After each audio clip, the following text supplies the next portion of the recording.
Let me just say this. It's a lot easier to let your emotions lead you and guide you 6 days a week and then come to 7th and get cleaned up on 7th. You refuse forgiveness like it's It's easy. Now let me ask you this question. On both of you seat, now listen to me. Would you agree that that analogy that I just gave describes most of the so-called Christians of America? We come to church and we feel so much better, and then we leave and we're like, oh God, Monday's around and we can just live how we want to live. Well, the Lord understands my weakness.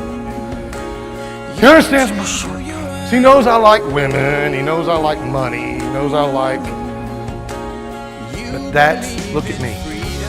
You're just being, if you do that, you're just being a church person. You're not being a Christian. Because being a Christian means that you have a relationship with Christ and it works outside of the church. It's why that the church seems to be so loose and so fickle, and you know, we can blame it on pastors, and we will get on that next week. But the problem is you're his.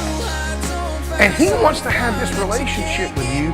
No, you got to understand that this thing is not about me and you and him. This thing is not about me and your favorite evangelist and him. This thing is not about you and Benny Hinn and God. This thing is not about you and T.D. Jakes and God. This thing is about you and Jesus. And I pray in the name of Jesus that you get clarity on this.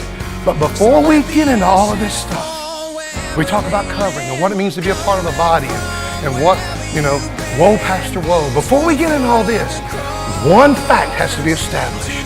You belong only to God. You're his. You are the sheep of his pasture.